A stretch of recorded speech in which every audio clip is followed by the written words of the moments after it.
Florian Wirtz, Alexander Isak, and Joe Gomez.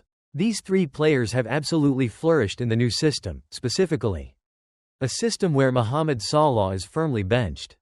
Liverpool just won 2-0 without allowing the opposition a single shot on target. And a sense of smoothness has returned to the team. But the question remains, are Liverpool actually a better team when Mohamed Salah isn't playing? That's exactly what we'll be discussing in today's video clip.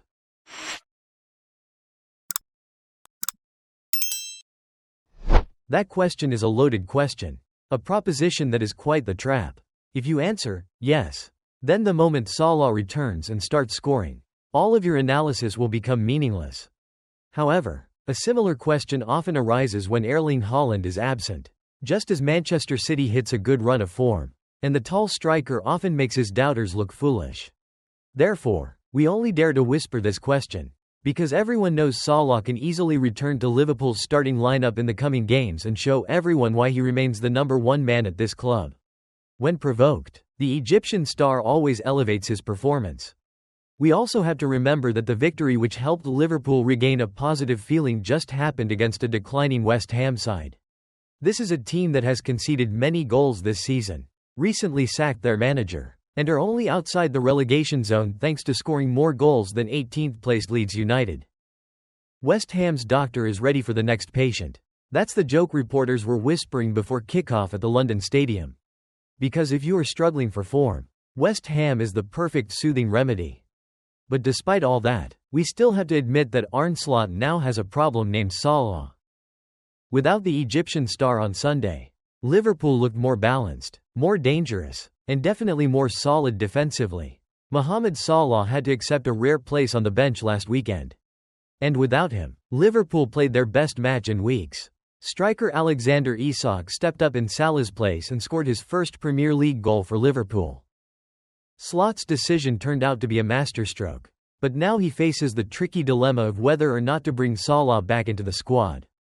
That day, Liverpool no longer resembled the mess that captain Virgil van Dijk described last week. Instead, they looked much more like a smoothly functioning unit. It wasn't perfect, of course, but the comprehensive performance silenced a portion of Slot's critics. Let's be clear, Salah was relegated to the bench, and Dominic Szoboszlai, the tireless, versatile player, was given a free midfield role. He occasionally appeared in Salah's familiar wide area but also frequently tucked inside as an auxiliary midfielder. Joe Gomez, who hadn't started a Premier League match in 11 months, was fielded at right back. Meanwhile, Florian Wirtz returned to the starting lineup as the number 10, instead of being dragged out wide like in his early phase at Liverpool. And this was his best league performance since joining the club. But the diagrams below show that Liverpool looked far more balanced. They resembled a cohesive unit rather than 11 individuals thrown onto the pitch. The central midfield was no longer congested, and players stopped stepping on each other's toes, which is what we've often seen this season. Liverpool's average position in the defeat against Brentford showed the overlap in the central area, with multiple attacking players trying to occupy the same space. But against West Ham, without Salah, Liverpool had much better balance. Florian Wirtz was unleashed to play authentically as a number 10, while Isak played as a traditional number 9. Gomez at right back solved a lot of problems. Szoboszlai filled the unfamiliar role commendably and has even been Liverpool's best player this season. But Gomez is simply a much better defensive fullback than the Hungarian midfielder. His aerial ability also helped Liverpool defend set pieces more effectively, which has been a major weakness for them. Other teams have targeted Liverpool's right flank all season, and Marc Cucurella, Chelsea's left back, even said they knew they could exploit Salah's lack of defensive support. Nottingham Forest, Brentford, and Crystal Palace have all benefited from this area. Last season, Salah recorded 57 goals and assists across all competitions and was the best player in England. So Slot's trade-off was entirely rational, except that Salah plays high. And Liverpool might concede 3 but will score more. This season, that's no longer true. In the context of Trent Alexander-Arnold's absence, Liverpool have used 6 different right-backs in the Premier League this season: Jeremy Frimpong, Connor Bradley, Szoboszlai, Wataru Endo, and now Gomez. Before this past Sunday, none of those experiments had truly paid off. It's believed that Frimpong has returned to light training and is hopeful of playing within the next 2 weeks. Bradley is making similar progress. But Gomez clearly provides the stability that Liverpool have been craving on the right flank for so long. The interesting question is, how will he link up if Salah returns to the lineup? The next start to make outstanding progress is Florian Wirtz. He had faced considerable criticism since his £116 million move from Bayer Leverkusen. But this time, the German midfielder showed exactly why he was so hotly pursued with an enchanting performance.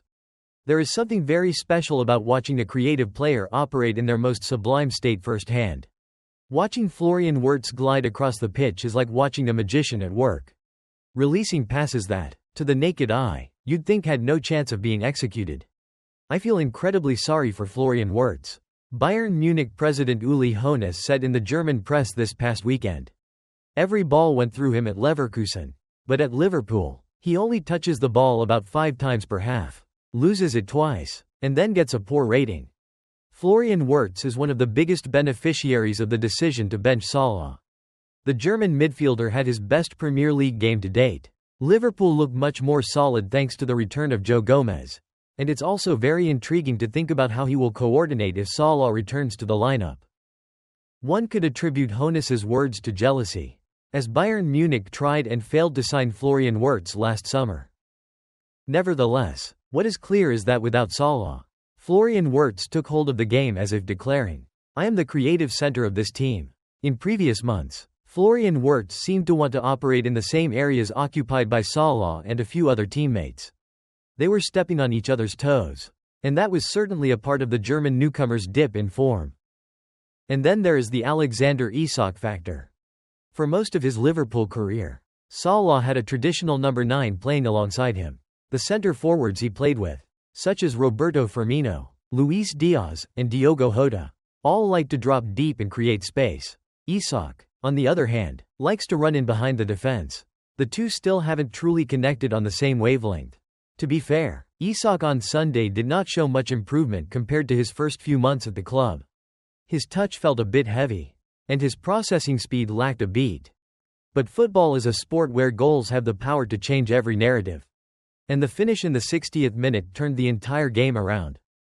He is very, very quiet, sometimes isolated, you can see that, Alexis Mac Allister shared after the match. I try to talk to him. His Spanish is quite good. He doesn't say much, but we are all happy to have him here. Isak and Florian Wirtz are both very good people. We are all united, trying to get through this difficult period. And they are very positive. Always trying their best. Everyone likes them. Striker Cody Gakpo celebrated the goal that sealed the 2-0 scoreline late in the game, concluding an extremely necessary victory for Liverpool during a period of pressure. What is crucial for Slot is that his team demonstrated the ability to function smoothly even without Salah, an incredibly valuable asset as the AFCON approaches. Now, it's a win-win scenario for Slot. Salah can completely return and explode to prove that Liverpool cannot possibly be stronger without him.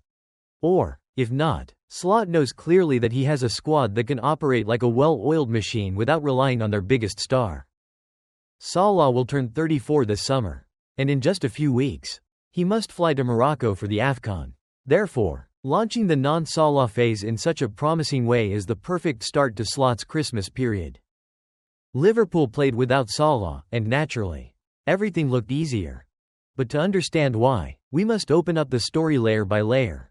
Because this is not a matter of, Liverpool is bad with Salah. Instead, it is a multi-layered, contradictory, yet logical picture. There is a misunderstanding. When a star rests and the team flourishes, people are quick to conclude that the team is worse off with him than without him. Similar to the new manager bounce effect. And that's simply not it. He remains Liverpool's leading source of goals this season, still the man who carries the system when the team hits a deadlock. But after 53 consecutive games, constantly traveling between Europe and Africa, plus the age of 33, it is normal for his form to drop a few percent. The problem lies in the fact that if Salah slows down by just one beat, the entire team slows down with him. Liverpool when Salah is fatigued is a Liverpool that feels slightly heavy, slightly tired, and slightly reduced in pace. And the paradox lies right here. Liverpool were better in the short term when Salah rested. But in the long term, they cannot do without Salah. A two-sided argument that is highly valuable for any discussion. Then there is the Slot story. Since the beginning of the season, he has been standing between two forces, filling the void left by Klopp but unable to impose 100% of his philosophy when the team still heavily relies on Salah. Matches like the one against West Ham are like a moment where the entire football world has to pause and say, "Oh, this is Slot's Liverpool." Without Salah, the team played exactly to Slot's script more than ever before, moving and occupying space coherently. Build-up play with purpose, consistent pressing, and extremely neat defending. It's not because Salah was hindering them, but because his absence helped the entire system shed its old inertia and operate according to the new model that Slot has been trying to build since the start of the season. But the most important thing is that Liverpool did not play better because they lacked Salah. Liverpool played better because Salah finally got to rest. Rest to recover. Rest to regain the sharpness that had been worn down. Rest for Slot to clearly see the core capabilities of his team. And rest so that when he returns, Salah will be himself again, the match winner, the game changer, the man who makes opponents tremble every time he receives the ball. So, this story is not divisive at all. It is not about Salah versus Liverpool. It is about the fact that Liverpool needs Salah. But they also need matches where Salah sits out so that the system can run smoothly on its own. With Salah, Liverpool are still strong. Without Salah, Liverpool resemble a purer Slot version. And those two things complement each other. They don't cancel each other out. It is simply that a fit Salah makes Liverpool the strongest. And the matches where Salah doesn't start are the days Liverpool learn how to grow up without always having to rely on their superhero.